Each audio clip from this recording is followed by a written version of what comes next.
Почитувани гледачи, добар ден, 14 часот, време за резервирано за отворање на стандардната програма на 1 ТВ Отворено Студио 1. Јас сум Антонио Крстевски, до мене е колешката Елена Милошевска. За вас денеска подготвивме голем број гости во неколку блокови кои што се резервирани за Отвореното Студио 1, со кои што гости со кои што, односно и теми со кои што се надеваме дека ќе го задржиме вашето внимание, ќе ве воведеме и во нови води, односно нови теми кои што досега не се обработени. Елена, да ги запознаеме гледачите кои теми денеска ќе ги обработуваме во трите блока резервирани за нас во Отвореното Студио 1. Повели. Така е, Антонио. Вака, значи, најпрви на 14 часот, редовен термин, Отворено Студио 1. Денеска ќе се дружите со мен и со колегата Антонио Крстевски. А во овие први половина час ќе имаме линковско вклучување од граничниот премин Табановца. Таму не чека колегата Игор Стефановски. А потоа исто така ќе имаме и пренос, односно ќе се обидеме да ви доловиме атмосферата од церемонијата која што денеска се одржа пред владата на Република Македонија.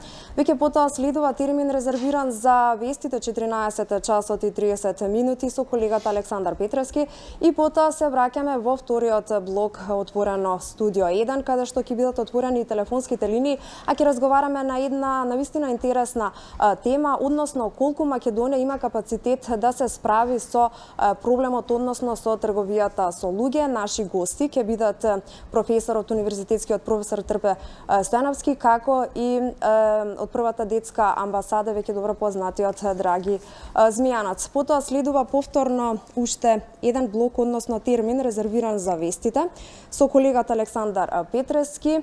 И веднаш по вестите се враќаме, односно следува Кујна, Маја Готви, 16 часот и 15 минути. И потоа се враќаме во третиот блок Отворено Студио, каде што повторно за вас подготвивме една навистина интересна тема. Ќе разговараме со двајца дечки, станува збор за Милодраг Китановски и Ален Јелени, кои што го создаде, односно првиот македонски електричен автомобил Фиќо. Веднаш потоа следува блокот забавни емисии, станува збор за емисијата Возење со Вучич, потоа нашите ексклузивци се исто така тука со Стефан и Нина, и потоа веднаш следува веќе добро познатата емисија Студио Мода со Сергеј. По завршувањето на овој блок забавни емисии следува Отворено Студио 1, домаќин ќе биде Чомовски, во 19 часот и 20 минути, а ќе разговара со Ема Локменец, доктор по уставно право. Веднаш по завршувањето на Отвореното Студио 1, односно во овој термин, каде што исто така ќе бидат отворени телефонските линии, одиме, следува Дневникот со колешката Елена Джугуманова во 20 часот, а по завршувањето на Дневникот и емисијата на Гордана Дувњак, Правда и неправда, незин гостин ќе биде Иван Џолев, председателот на Основниот суд Скопје 1. Потоа повторно се враќаме во Отворено Студио 22 часот, повторно со колегата Чомовски, каде што повторно ќе има една интересна тема, империја, пералница на пари, каде ќе завршат Камчев и Мијалков. Линиите, телефонските линии ќе бидат секако отворени во овој термин и денешниот ден ќе го заокружиме со Дневникот во 22 часот и 35 минути со колегата Елена Джугуманова. За сега тие се најавите, односно што е она што ќе гледате во текот на престојниот ден. Антонио? Така, Елена, јас би предложил веднаш да не губиме време со слика да се префрлиме во кај граничниот премин Табановце. Таму треба да е нашиот колега Игор Стефановски, кој што го следи, односно го следи процесот на заменување на таблите на граничните премини, процес кој што почна во текот на вчерашниот ден и се уште трае. Игор, доколку се слушаме, предлагам да ни ја пренесеш атмосферата од граничниот премин Табановце. Дали беше заменета граничната табла која што беше најавена? Добар ден од северот на Македонија, конкретно се наоѓаме на граничниот премин Табановци меѓу Република Македонија и Република Србија. Како што можете да забележите од објективот на колегата Горан Младеновски, не е промината таблата и се уште пишува "Добре дојдовте во Република Македонија". На терен не се забележува ниту пак градежни активности, што би наидувало дека денеска ќе бидат променети таблите на граничните премини ширум земјава од Република Македонија во Република Северна Македонија. Но сето тоа за да дојде во процес до промена на таблите на граничните премини нели ширум земјава, потребно и официјално да пристигне вербалната нота од Грција, која што не е засега, според информациите од Министерството за надворешни работи, не е пристигната во Македонија, односно од Министерството за надворешни работи веќе ја демантира информацијата која што протече во јавноста дека пристигнала нотата од соседна Грција. Откако ќе пристигне нотата, тогаш владата ќе објави статутот како закон, како договорот од Преспа ќе биде прифатен, односно и официјално известена Македонија, тогаш процесот ќе се движи во службениот, ќе биде објавен во службен весник заедно со уставните измени, па дури тогаш ќе има промени на таблите низ Македонија, а овде како што пишува "Добре дојдовте во Република Македонија" ќе биде заменето со "Добре дојдовте во Република Северна Македонија". Како што кажав на почетокот, не наидува на ништо и покрај најавите дека денеска ќе бидат променети таблите во Република Северна Македонија, бидејќи на терен не се забележливи градежни активности. Јас тука би се одјавил, доколку имате прашања, повелете. Нема дополнителни прашања. Игор, ти благодарам за ова вклучување во живо. Се надеваме дека веќе втор ден и покрај најавите институциите сепак не ги менуваат граничните табли. Се надеваме дека тоа ќе биде завршено во текот на следните неколку денови, а сега предлагам колешката Елена да најави дел од исечоците од вчерашното отворено студио. Повели. Да, така е, Антонија. Значи, накратко, односно една ретроспектива во однос на тоа кои беа вчерашните гости во отворено студио 1 со домаќинот Ордановски. Тоа беше Билјана Ивановска, председателка на новата државна комисија за спречување на корупција.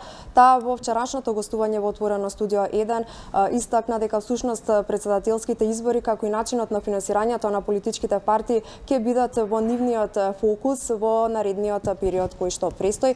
Па во продолжение да ја слушнеме нејзината изјава. По изборот и подпишувањето на изјавите, ние како комисија отидовме во просториите да видиме кај треба да работиме и да ја запознаеме стручната служба што ќе работи со нас. Тоа беше едно убаво, пријатно запознавање и запознавање со првите чекори што не очекуваат. Значи, најпрво што осознав е дека комисијата треба да обезбеди првин простор за работа, бидејќи тој простор со кој што располага е несоодветен, заради тоа што има добиено опрема преку ИПА фондовите, добиено опрема, хардвери и не знам таму што се, кои што треба да се инсталираат, бидејќи според законот комисијата треба да биде поврзана со база на податоци на многу институции. И сега тоа треба да и се овозможи. Значи, за да се овозможи технички, фактички да може да функционира комисијата, пред се првен треба да го решиме проблемот со просторот. И значи да обезбедиме први материјално-технички услови за работа, а потоа да се фатиме чекор по чекор со се она што ќе следи. Први се на удар изборите, председателските избори. Добив прашање дали ќе успееме ние да се справиме со председателските избори. Јас сметам дека да, бидејќи во составот на комисијата имаме двајца професионалци од комисијата, мислам што работеле во стручната служба на комисијата, јас и уште една колешка што доаѓаме од Државниот завод за ревизија, каде што сме правеле ревизија на политичките партии, точно знаеме кои се ризичните подрачја со кои што може да не е пресретнат, така што мислам дека со првиот предизвик ќе се справиме успешно. Многу ќе биде полесно кога ќе помине па да речеме добро се справивме, меѓутоа надежта е таа. Да ве прашам, ви се јавија ли од државниот врв од опозицијата, врвот на опозицијата да ви честитаат на изборот? Не ми се јавија, да ви кажам дека ми се јавија другари и пријатели од основно, од средно и се и мене тоа ми е многу мило. затоа што добив искрени поддршки од луѓе кои што добро ме познаваат и тоа само уште повеќе ми ја зголемува одговорноста што ја чувствувам кон новата работа. Може и подобро што да ви се јавил. Најдобро. Тоа мислам уште еднаш кога укажува дека процесот бил онака како што требало да биде. Зошто се пријавивте на овој конкурс? Бидејќи мојата теза е дека сите 7 на кои што се одбрани, веројатно сите, ако не и најголем дел од нив, немаше да бидат избрани за членови на комисијата, доколку беше на стариот начин со партиски пазарења и така натаму. Кој беше мотивот да се јавите Јас лично се пријавив бидејќи начинот беше транспарентен. Значи, требаше да се дадат изјави, односно интервјуа, кои што се снимаат и ќе бидат достапни на јавноста. Значи, секој од јавноста ќе може да се информира за каков човек се работи. Значи, тој начин, кога слушнав дека ќе биде така, тогаш реков дека ќе се пријава. Вие имате во својата работна кариера, сте работеле во Собранието, сте работеле во Министерство за финансии, сте работеле во Државниот завод за ревизија. Да. Се чини дека имате перфектна кариера во професионална смисла за оваа функција. Се чувствувате подготвена за овие предизвици што ве чекаат? Да. Во интервјуто во Собранието рековте дека сте си отишли од Државниот завод за ревизија бидејќи сте имале потреба да си го зачувате интегритетот. Точно. Имате малку, да кажем, подготвеност да малку пошироко го објасните тоа, бидејќи вака прозвуче тоа прилично силно меѓу оние кои што слуша и веројатно по тој кој што бира ги бодува соговорниците. Па ја мислам дека во основа секој треба да си го чува прв личниот интегритет. Кога јас си одев од Државниот завод за ревизија, една колешка... Колку време работевте во? 13 години. 13 години. Од 2000-та до 2013. Така. Една колешка ми рече дека јас треба да го чувам грбот на предпоставението. Јас си одговорив дека јас си го чувам мојот грб. Затоа што ако мојот грб е сочуван е грбот и на предпоставението. Значи, кога сум се нашла во ситуација да прозенам дека е подобро да си одам од тамо и да продолжам. Јас пак со ревизија продолжив да работам, само во друга област. Така, отколку да се убедувам и да се расправам за некои работи за кои што гледам дека се нема волја да се сватат. Едноставно. Па добро, извештаите на Државниот завод за ревизија се инако извештаи после кои има и одредени законски постапки кои се водат доколку се констатираат недоречености, погрешни работи и така натаму. Претпоставам дека на некого тоа и не би му одговарало доколку се работи за сензитивна материја. Точно, да, и покрај тоа што мене ми е многу жал, што улогата на Државниот завод за ревизија малку спласна во одреден период. Сега гледам дека малку повторно се така се истакнуваат извештаите, почнуваат вестите со нив, како што едно време почнуваа во 2005-2006 година, сите вести почнуваа со извештајот на државниот ревизор. Сега гледам дека се враќа до некаде таа форма, би сакал уште повеќе, заради тоа што и препораките што ќе ги дава Државниот завод за ревизија се голема алатка на Комисијата за антикорупција. Мене ми е многу жал што Државниот завод за ревизија, тоа го кажувам секаде, дека малку ја изгуби историската улога која што требаше да ја има, бидејќи тој не гони, меѓутоа дава препораки. Препораките не се задолжителни, така? Меѓутоа препораките во најголем дел беа насочени кон подобрување на системот. А што ни фали нас? Да го подобриме системот. Тоа беше дел од разговорот на колегата Ордановски со Билјана Ивановска, новата председателка на Државната комисија за спречување на корупцијата. Ордановски вчера беше домакин и на Никола Дуевски, професорот на факултетот за безбедност. Тие двајца разговараа за интеграцијата на Македонија во НАТО алијансата и реформата на македонските безбедностни и разузнавачки служби. Според Дуевски, во разговорот тој кажа дека за разлика од другите сегменти во општеството, реформите во безбедносните и тајните служби во Република Македонија се неопходни, но истите не останале да висат во минатите неколку децении, бидејќи реформи во овие сегменти од структурите имало во минатите 20 на години. Предлагам да видиме и дел од овој разговор. Познато е дека многу земји кои што кога влегува во структурите на НАТО доживеа навистина големи кадровски потреси во овие сегменти на својата администрација, значи безбедносните служби, бидејќи повеќето од тие земји како и ние излеговме од еден друг систем, други земји беа и сосема на другата страна на воените сојузи и така натаму, така што ова што нас не очекува не е ништо ново, со една додавка што можеби бидејќи нашето се одложи прилично време, веројатно многу од одредени кадрови и луѓе и професионалци се веќе и пензионирани, па можеби и тоа ќе биде некоја околност. Сепак, што очекувате вие во оваа сфера, во која што ќе мораме и кадровски да се построиме според стандардите безбедносни разузнавачки на НАТО? Па во однос на другите делови од општеството, мислам дека во безбедносна разузнавачката заедница или во воениот дел или во полицискиот сме чекор понапред, затоа што овде реформите се спроведуваат повеќе од 2 децении, особено во делот на армијата, таму постојано се во чекор со тоа што уствари бара НАТО и мислам дека ваквите состаноци кои секогаш се од затворен тип, ние ги пречекавме подготвени или делумно подготвени, нема нешто што може да ни изненади затоа што врските сме ги превзеле многу од поодамна. И еден добар дел од тоа веќе Пентаровски после овие состаноци експлицитно изјави дури на неколку пати дека има луѓе во АРМ и во МВР кои не се за НАТО и за ЕУ. Има, се разбира дека има. Со тие не можеме преку ноќ да се справиме, затоа што тоа се луѓе кои што се на одговорни позиции. Меѓутоа, добро е што еден голем дел од луѓето кои што не беа подготвени да ги прифатат новите правила на игра на армијата која што се уште е на патот кон НАТО, веќе заминуваат. Или се при крајот на своите кариери и можат лесно и без некои поголеми потреси да бидат заменети со овој луѓе. Заминуваат во пензија, сакате. Се разбира, заминуваат во пензија, да.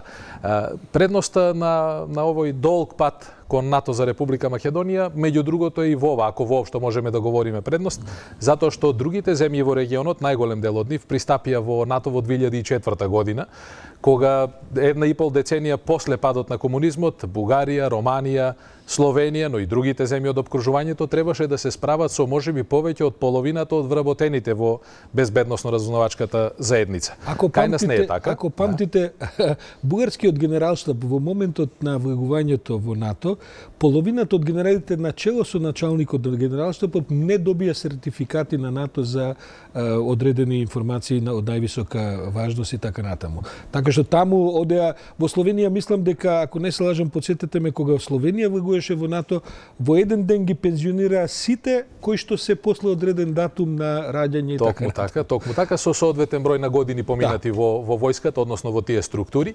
И кај нас можеме да очекуваме некоја таква реформа, затоа што реформите започнаа од поодамна, еве и новите закони за управата за безбедност и контразнавање посебно, но и за другите органи во безбедносната, контразнавачката и разузнавачката област, можеби ќе следува некое такво пензионирање и кај нас. Затоа има уште малку време, ќе се направат дополнителни проценки. Ова е работа која што ние не мора да ја брзаме, затоа што долги години сме на тој пат и јас би рекол дека најголем дел од овие стандарди веќе сме ги имплементирале, што и да се случува, нема да биде со такво значење и нема да биде со таква силина за да има некое значајно поместување во таа сфера.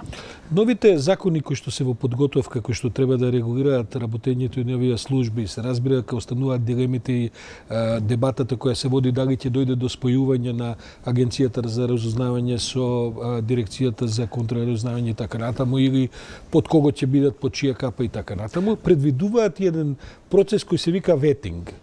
Тоа значи едно, би рекол, поригорозно, веројатно, проверување на биографиите и околностите на секој од тие кои што таму ќе работи. Така, всушност, станува збор за два различни процеси. Прво, јасно е дека во овој првичен период нема да дојде до спојување помеѓу Управата за безбедност и контраразузнавање и Агенцијата за разузнавање. Тоа што е дефинитивно е дека Управата излегува од Министерството за внатрешни работи и ќе оди како орган во владата.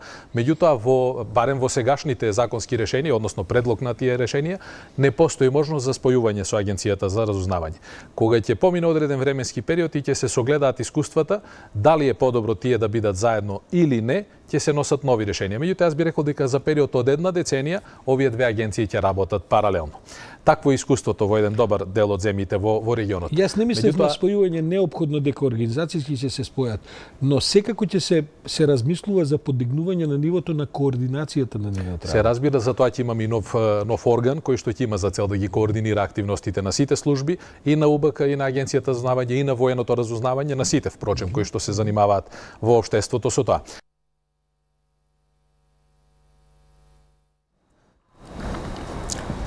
Инаку за денес имаме уште една интересна информација, односно од денеска, освен македонското знаме, знамето на Европската Унија, пред влада се вее и знамето на НАТО, и по тој повод се одржа и церемонија токму пред владата на Република Македонија, каде што беа присутни бројни сегашни, но и поранешни функционери. Премиерот Зоран Заев одржа и говор, се обрати пред присутните. Па како изгледаше таа атмосфера, и да погледнеме и дел од обраќањето на премиерот Зоран Заев во наредните неколку минути, предлагам. Денес со сигурност кажуваме дека нашата татковина е на вистинскиот пат кон прогресот и кон непречен развој. Успеавме. Од споредниот балкански колосек, на кој чекавме со децении, се вративме на главниот автопат кон Европа. Можеме сите да бидеме горди што го живееме новото време. Ера на изградба на демократско општество, на рамноправни граѓани кои стремат да ги освојат европските вредности. Во периодот што следува ќе бидеме директни учесници во историски најзначајниот период од осамостојувањето на државата, во кој сами ќе одлучуваме за нашата иднина, но и за брзината со која ќе ја стасаме таа цел.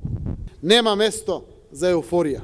Не чека повеќе годишна сериозна работа во спроведување на реформите.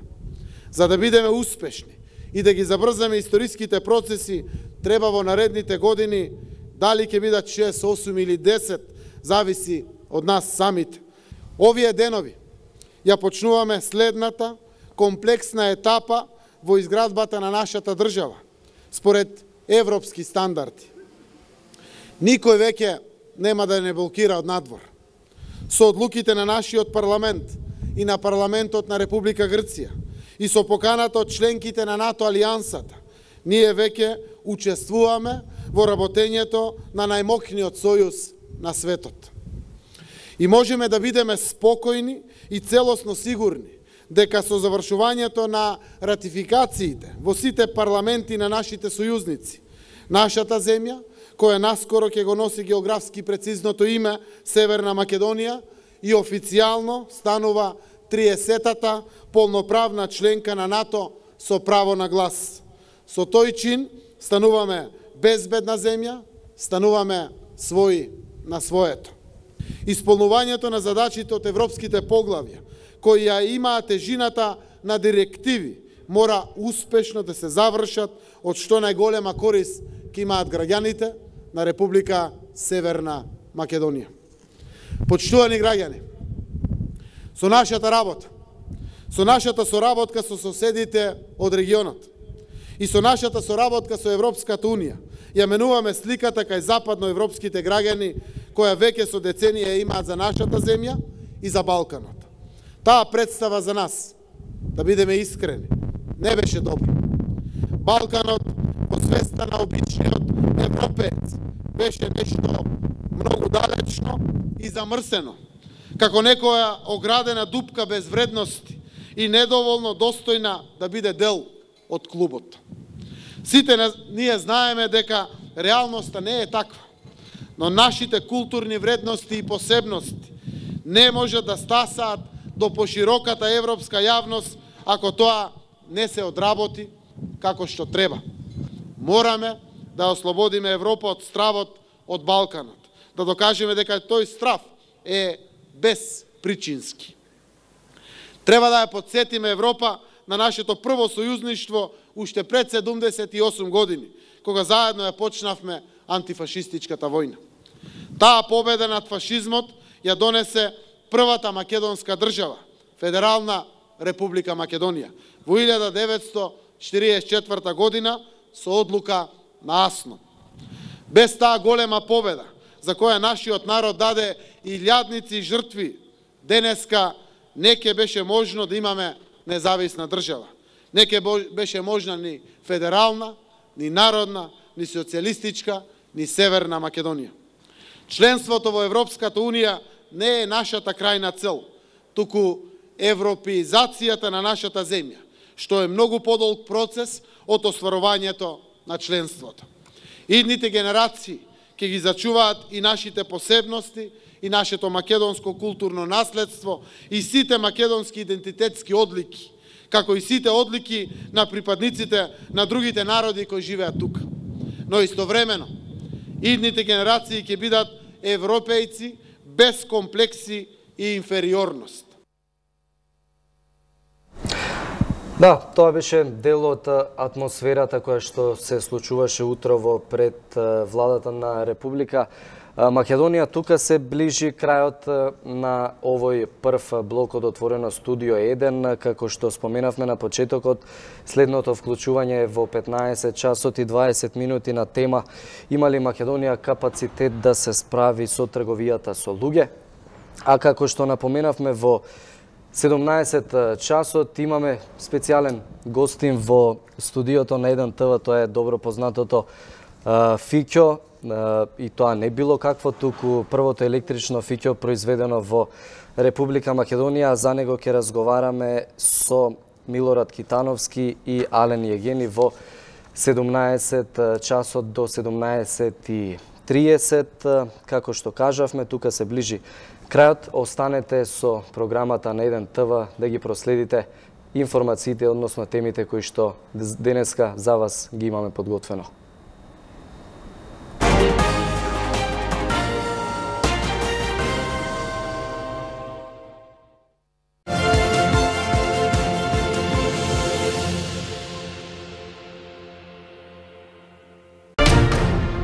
Тваровски судство или Кацарска судство. Вечерва. Гостин во Правда и неправда кај Гордана Дувњак е претседателот на Кривичниот суд Иван Джолев. Тоа правно начелно мислење